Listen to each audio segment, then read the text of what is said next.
The Galactic Concordium liked to pretend it was a place of solemn dignity, but today the grand chamber throbbed with the kind of laughter normally heard after someone slips on a cafeteria floor. Shimmering banners floated above 1,000 alien delegates, each one convinced they were witnessing the most hilarious strategic announcement in recorded cosmic history. They replayed Earth's transmission on loop, the soft-spoken human envoy, smiling like a polite librarian, confirming that Earth would deploy only 2 operatives against the 10,000 assassins the galaxy had dispatched to eliminate humanity's leadership. To them, it was peak comedy, a primitive world trying to save face with bravado, so absurd it bordered on artistic. Their laughter echoed off crystal walls, sharp, mocking, triumphant. The human envoy, formerly known as Representative Hale but quietly infamous in certain circles for an uncanny tactical instinct, stood alone at the center of the chamber. The aliens towered above in ascending tiers, their robes fluttering like offended birds. Hale's hands rested calmly at their sides, posture relaxed, eyes half-lidded with something between patience and amusement. They waited for the laughter to die, though it seemed the collective ego of the Concordium might keep it going indefinitely.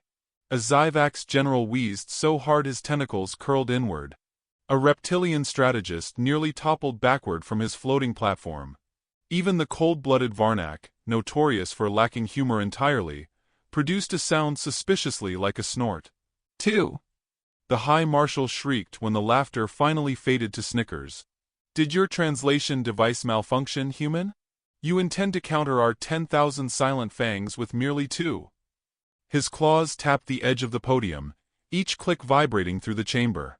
Hale responded with a gentle, almost apologetic nod, as if confirming a dinner reservation rather than acknowledging a looming interstellar conflict. The Marshal's voice cracked with disbelief. Is Earth incapable of basic arithmetic? Do you believe numbers bend out of fear? Hale tilted their head thoughtfully. Numbers don't bend, they replied. But people do.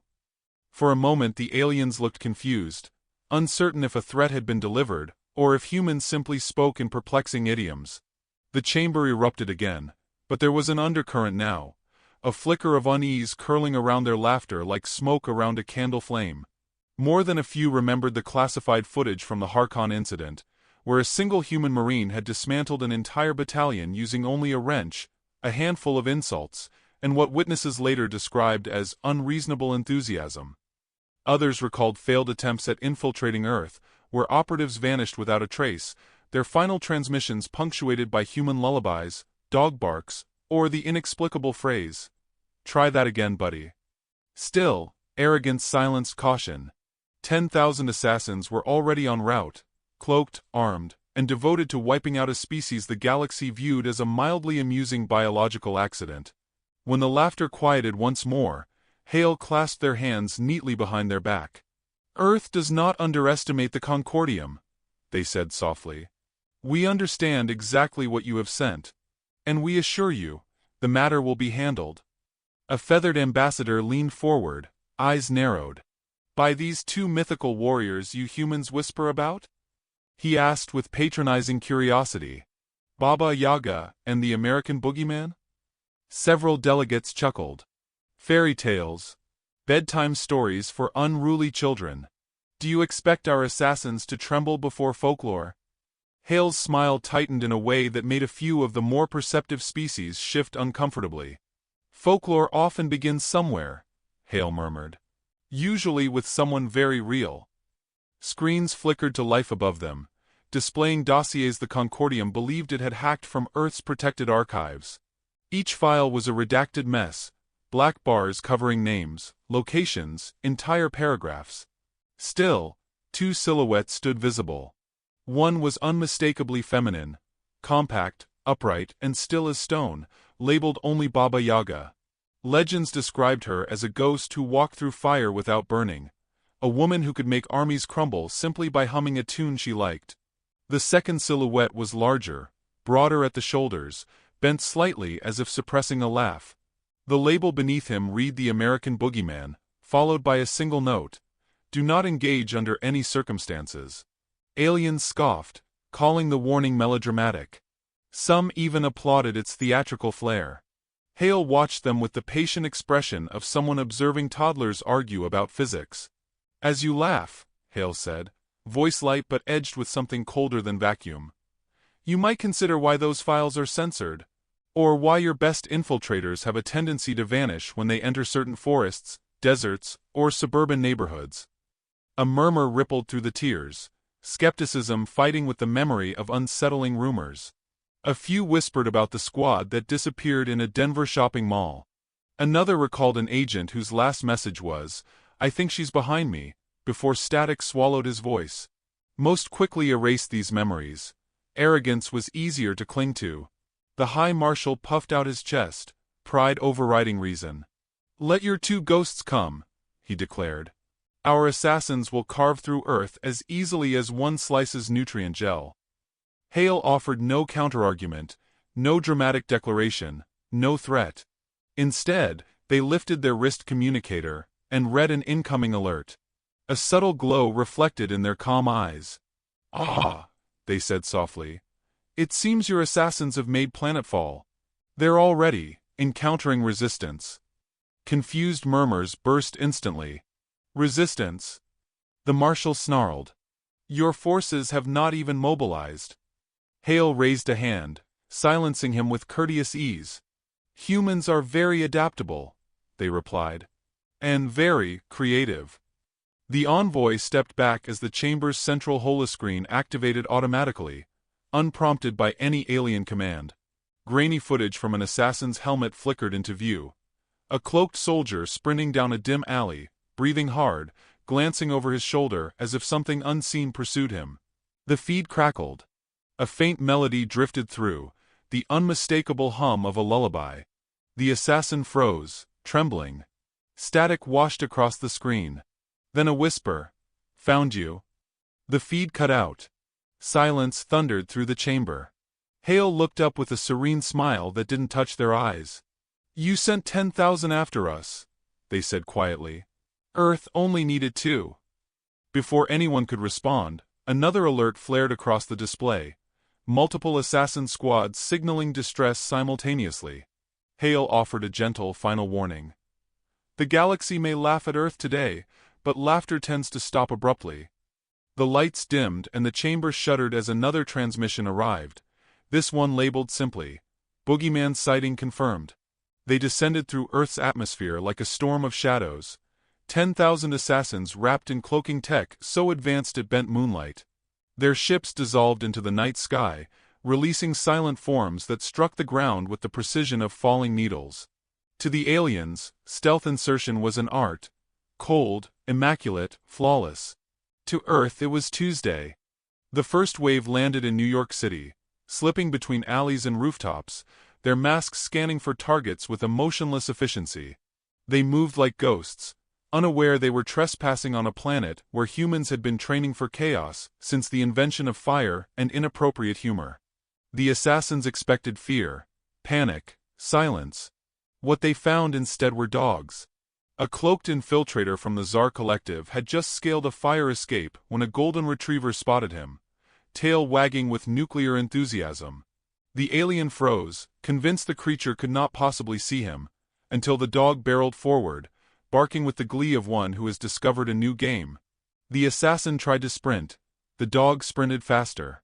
Within moments, half the street was awake, shouting at the imaginary intruder their pets were chasing. Another assassin attempted to cross a backyard, only to be intercepted by a grandmother in slippers wielding a cast-iron skillet like a divine weapon. Her swing connected squarely with his helmet, sending him sprawling into rose bushes. She scolded him for trespassing and demanded to know where his parents were. Across the ocean, a team operating in Tokyo met an equally baffling challenge. A small child practicing baseball in a park threw a pitch so perfectly timed that it struck the cloaked scout right between the eyes, dropping him like a malfunctioning drone. The child, thinking he'd hit a ghost, screamed, causing several passers-by to investigate. The scout retreated in humiliation, nursing what would become the first documented concussion delivered by a 5-year-old to an elite alien operative. And in rural Texas, a towering infiltrator camouflaged in desert patterns found himself face to face with a man in a cowboy hat who eyed him suspiciously and asked, You lost, partner? The infiltrator, panicked at being perceived while cloaked, tripped over a cactus, regained footing, and fled into the night as the Texan muttered something about government experiments needing better training. The assassins regrouped in hidden clusters, alarmed by the unpredictability of human civilians. Reports from the first hour of the operation were an anthology of humiliation, unexplained detection, unexpected injuries, unidentified snacks thrown by teenagers, mysterious women offering help, and a recurring audio message of a soft female voice humming a lullaby through comms interference. Commanders insisted the worst was yet to come, unaware that the worst had already begun. Outside Colorado Springs, a squad detected a faint figure approaching through the fog. Slender, graceful, quiet. She walked with deliberate steps, her hands empty, her posture relaxed. They raised weapons, but something in her stillness made even their advanced targeting system stutter. She smiled gently, as if greeting old friends. "You shouldn't have come here," she said, voice soft enough to be mistaken for kindness. It was the first recorded appearance of the woman humans whispered about, Baba Yaga. Before the squad could react, their rifles flickered offline. Their suits locked in place. One by one, they collapsed into unconsciousness, as if a silent wave of terror had pressed upon them. The fog curled around her like a companion, swallowing her silhouette as she walked away untouched. Moments later, another assassin group encountered something entirely different but equally devastating near Chicago. Laughter. Not their own, but a low, amused chuckle that crawled along the walls of an abandoned warehouse where they had taken shelter. The sound moved with impossible speed. Lights flickered. A voice drawled, "Evenin', fellas." The assassins spun around, but there was nothing there, until a glint of metal revealed a man leaning casually against a pillar, arms folded, eyes sparkling like someone enjoying a private joke. The American Boogeyman had joined the hunt. The warehouse doors slammed shut without anyone touching them. Weapons jammed. Communications died. The assassins ran, scattering in every direction, their training crumbling under the sheer force of something they could not comprehend. A human who enjoyed being hunted only because it made the chase more fun. By morning, 42 separate alien teams had gone dark. Some broadcasts ended mid-scream. Others ended with soft humming. One ended with a whispered apology. "He's here." The surviving assassins reported impossible encounters, shadows moving against physics, a woman who vanished between heartbeats, a man who appeared behind them no matter where they ran. The galaxy's finest killers were no longer hunting, they were prey. At the Galactic Concordium, panic seeped through the polished marble halls like a chemical leak. Delegates demanded updates. Strategists replayed footage, pausing at the blurred outlines of a woman stepping through fog, or a man leaning casually, as if challenging entire squads to try their luck. Representative Hale watched silently, sipping tea as the room unraveled. "This is not possible," a Varnak general insisted. "These assassins were trained across 27 war worlds. They have no weaknesses." Hale set their cup down gently.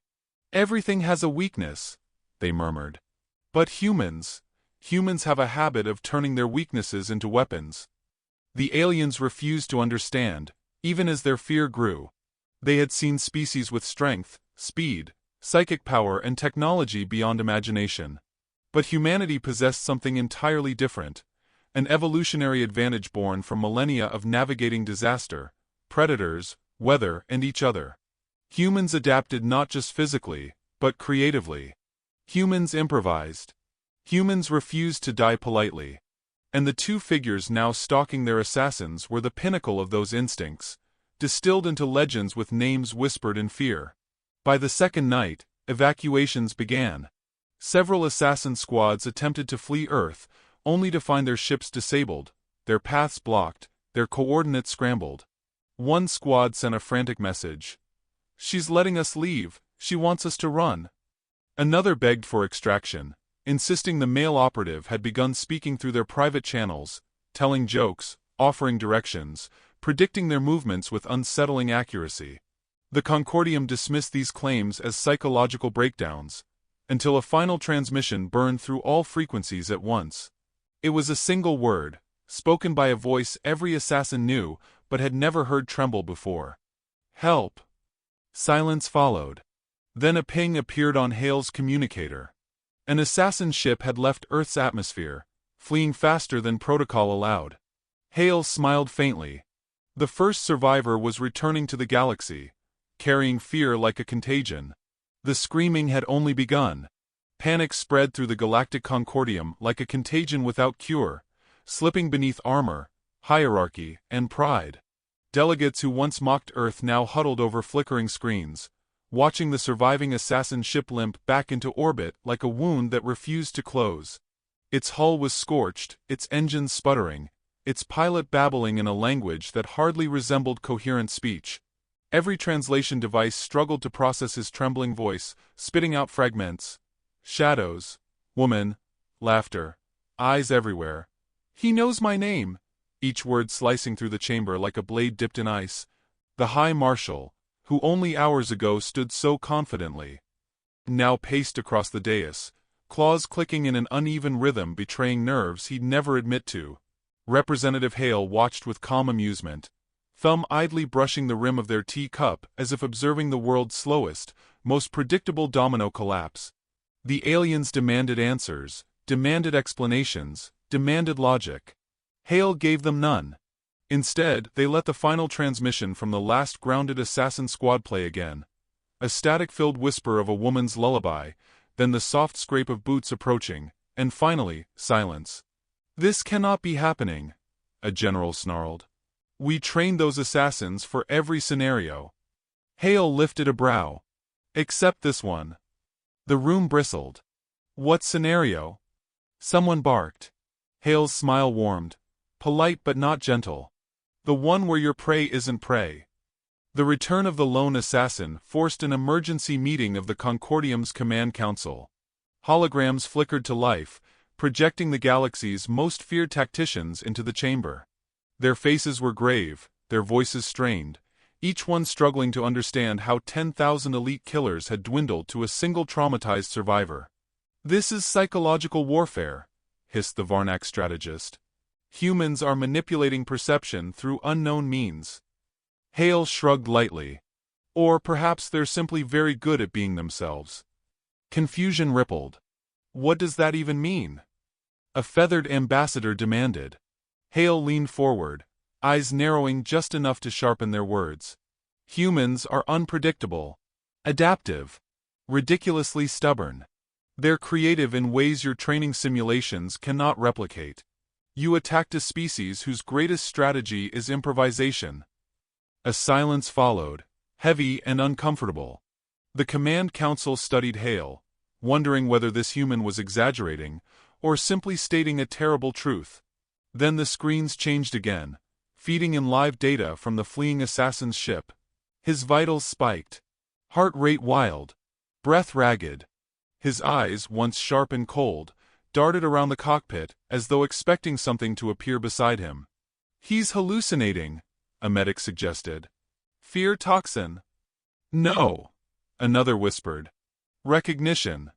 Because the assassin had not stopped speaking. He repeated one phrase over and over, trembling so hard his bones looked ready to fracture. "She let me go. She wants me to tell them. She wants the galaxy to know." The chamber stiffened. Hale did not. Then the ship's feed glitched, flickering with static. A figure appeared behind the assassin for half a second, a blurred feminine silhouette framed in soft fog. The entire room gasped. But Hale only tilted their head, expression unreadable. The assassin screamed, and the screen cut to black. Only afterward did the transmission logs reveal the real horror. The ship wasn't broadcasting to the Concordium by choice. Something else had accessed the feed, sending it across dozens of systems at once. A message. A warning. A demonstration. And every species that saw it felt the same cold truth sink beneath their armor. This was not an operation gone wrong. It was a trap. The High Marshal whirled toward Hale. "Explain why Earth would ever plan such madness." Hale closed their communicator with a soft click. "You attacked our home. Our people. Our children. You expected us to respond with numbers." They lifted their gaze, calm and unflinching. "But humans do not escalate in numbers. They escalate in intent." A murmur swelled through the chamber. "What are you implying?" the marshal demanded. Hale let out a breath that felt like a quiet resignation, though a spark glimmered beneath it. "Earth didn't deploy 2 assassins to fight your 10,000. Their voice softened to something almost apologetic. "Earth deployed 2 specialists to corner them." A holographic projection materialized above them. Earth, glowing with interlinked grids of energy, heat maps, and electromagnetic currents. The Concordium stiffened. "Your planet is rigged," the Varnak strategist whispered. Hale nodded. "Completely. Every city designed to funnel intruders. Every human pattern mapped. Every unseen alley and forest edge recorded. You walked into a labyrinth." Panic blossomed. "This is impossible," someone shouted. Hale shook their head. "It's not impossible. It's necessary. Humans learned a long time ago that we only survive when we prepare for predators. You mistook caution for weakness." Their gaze hardened. "You mistook humanity's patience for fear." A hologram expanded further, revealing the true center of the labyrinth. 2 moving nodes, red and pulsing like heartbeats. Baba Yaga. The American Boogeyman. They slipped through the map like hunters tracing prey through tall grass, their movements calculated to trap, isolate, and dismantle squads without ever being seen. This is strategy on a scale we have not encountered," a commander admitted, voice trembling. "You set the entire planet as a battlefield." Hale shook their head. "Not a battlefield," they corrected. "A stage." The chamber froze. "A stage? For what purpose? For who?" Hale let their polite smile return. "For you," they answered quietly. "For the galaxy." The screens darkened, leaving the final image burned into every alien's mind. The 2 red pulses leaving Earth's atmosphere. "They're leaving," the marshal whispered in dread. Hale nodded. "Baba Yaga let your survivor escape for a reason. The Boogeyman hijacked your networks for a reason. And now you've provided exactly what they needed." "Which is?" Hale exhaled slowly, as if the truth carried weight. "A trail." Another alert chimed across the chamber. The fleeing assassin's ship had been found drifting near the Concordium's border, empty. Only a single message was left behind, carved into the hull with perfect precision. It read, "We're coming." The galaxy screamed. The galaxy prepared for war in a way it hadn't in 3,000 years. Defensive grids that had slept since the age of void leviathans snapped awake. Fleets re-emerged from forgotten hangars like rusted beasts shaking off dust. On 50 worlds, horns sounded, lights blared, and soldiers scrambled into formation, their armor rattling with a fear they refused to name. Words like Baba Yaga and Boogeyman had spread from frightened whispers to official military briefings, though no one dared say the names aloud. Even so, the panic that shivered through the stars wasn't born from myth. It came from the undeniable fact that the 2 humans had left Earth and stepped into the galaxy's domain, and no one could predict what would happen next. Representative Hale stood calmly in the Concordium's observation hall, watching fleets assemble through floor-to-ceiling windows that glowed with reflected fire. Beams lit the void as ships aligned into a blockade thick enough to jump across. Delegates argued around Hale, shouting strategies, debating evacuation routes, begging for reason, but their panic was little more than background noise. Hale remained still, hands folded behind their back, eyes following a single glowing dot on the holomap. A small craft slipping beyond the edge of human space. Not a warship. Not a transport. Just 2 figures aboard a vessel, so unassuming it might as well have been a fishing boat in the middle of an ocean filled with sharks. The simplicity was deliberate. The message was clear. Humans didn't need grand displays to be dangerous. "They're heading straight for the central line," the High Marshal whispered, staring at the screen with pupils tightened to slits. "Just 2 of them, against this."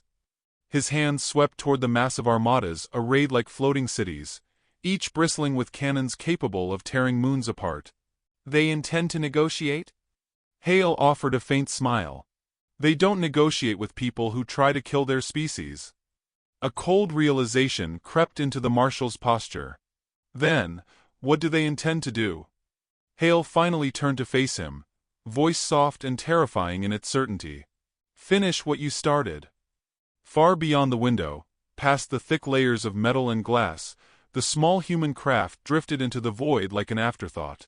Inside, the woman known only as Baba Yaga sat with her hands resting lightly on her knees, gaze fixed on the stars ahead.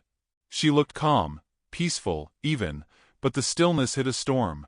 Her dark hair fell loose around her shoulders, her expression unreadable except for the faint sorrow in her eyes. The galaxy believed her to be a phantom, an executioner, a nightmare made flesh. But in the quiet of the ship, her humanity leaked through. The memory of her sister's laughter, the warmth of a home she barely visited, the small wooden charm she held in her left hand, a relic from someone long gone. She carried grief like a blade, honed and sharp. Across from her, the American boogeyman rested with boots propped on a console he probably shouldn't have put his feet on, chewing gum like a man with nowhere particular to be. He glanced at her, smirked, and tapped his finger against the side of his weapon. "Think they'll shoot first?" Baba Yaga didn't look away from the window. Terrified beings make foolish choices. "So yes?" He grinned. She didn't answer. Instead, she leaned her head back lightly, breathing slow, steady breaths. "Let them choose," she said. "We only respond." He nodded, expression shifting from humor to something darker, more focused. "Then we'll make sure they remember the response." The ship pierced the edge of the first defensive perimeter. Instantly, alarms detonated across thousands of alien vessels. Sirens wailed. Cannons rotated into firing position. Captains shouted orders. Fighters launched like a swarm of metallic hornets. But the small human craft didn't accelerate, didn't dodge, didn't activate shields. It flew steadily, as if the storm gathering ahead was nothing more than rain on a window. The first warning broadcast lit up. "Unidentified vessel, halt immediately or be fired upon." A long pause stretched, crackling with static. Then a voice, smooth, calm, unmistakably human, replied, "No." The answer sent a ripple through the fleet. No one refused a blockade. No one refused the Concordium's military. No one refused 10,000 cannons aimed at their heart. Yet these two did, with the audacity of apex predators who had never needed to roar to command fear. The first shot came not from courage, but from fear. A jittery gunner panicked and fired a plasma bolt that streaked across the void like a shard of lightning. The bolt hit the human ship dead center, and dissolved. It didn't deflect. It didn't explode. It simply ceased to exist, swallowed by a shimmer in the air like a ripple on water. The boogeyman whistled. "They're not gonna like that." Baba Yaga finally opened her eyes fully, and for the first time, the galaxy saw what real danger looked like. Her gaze alone felt like a shift in gravity. It wasn't rage. It wasn't bloodlust. It was purpose, sharpened into something lethal. A second volley of fire erupted from dozens of ships, panic overriding protocol. This time the human ship moved, barely. It drifted to the side with casual grace, allowing the barrage to tear into the fleet behind it. Alien ships exploded in cascading arcs of blue fire. Entire formations broke apart. The Concordium fell into utter chaos, unable to comprehend how a simple vessel could reduce their armada to self-inflicted ruin. But it wasn't the ship. It was the woman inside it, guiding it like a conductor guiding an orchestra. Beside her, the boogeyman tapped a command into the console. "They're tracking our trajectory," he said. "Good," she replied. "We want them close." The trap finally began to reveal itself. Every alien vessel that locked onto the human craft unknowingly connected to a hijacked network, a web of signals quietly coiled by the boogeyman during Earth's invasion. His grin sharpened. "And now, upload." The command executed instantly. Across thousands of ships, screens erupted with data, coordinates, evidence of war crimes, intercepted orders, audio logs of the Concordium approving attacks on human civilians. But worst of all were the video feeds. The assassins' cruelty, the destruction they intended, the images of children targeted first. Entire crews stopped firing. Some lowered their weapons. Some tore off insignias in shame. Others screamed for new orders. The galaxy fractured in minutes. Yet the two humans continued forward, slipping through the collapsing blockade until they reached the command flagship, a floating fortress of obsidian metal.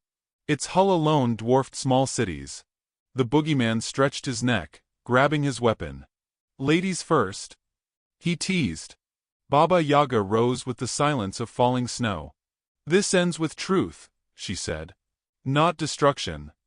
The ship docked. The airlock hissed open. And the galaxy held its breath. They stepped inside. Alien guards fired in panic, lasers streaking like wild comets, and missed every shot. The two humans moved like wind through trees, untouchable, inevitable. Baba Yaga disarmed a guard with a touch of her hand. He collapsed without pain, eyes wide with awe. The boogeyman strolled past panicked crews, casually disabling weapons, doors, entire systems with taps of his fingers. They didn't kill. They didn't need to. Fear did the work for them. Finally they reached the command hall. The High Marshal stood trembling before them, surrounded by officers unable to lift their weapons. Baba Yaga approached, eyes heavy not with hatred, but judgment. "You chose this path," she said. "We merely answered." She placed a small device on the floor. It activated, projecting every piece of evidence the galaxy had been sent. "Your empire falls today because of your own orders." The marshal sagged, knees striking the floor. The boogeyman looked down at him. "You should have left Earth alone," he said. "We're terrible neighbors." The final blow didn't come from a weapon. It came from the galaxy itself. One by one, worlds declared revolt. Fleets withdrew. Species abandoned the Concordium. The empire collapsed in real time. Baba Yaga and the boogeyman walked back to their ship, neither triumphant nor cruel, just resolved. As they stepped into the airlock, a transmission flashed onto every screen in the galaxy, delivered by Representative Hale's calm voice. "Humanity does not seek war. But if war seeks us, we end it." The airlock sealed. The ship detached. And as the two legends drifted back into the stars, a soft, final message echoed across every channel. "We are not done."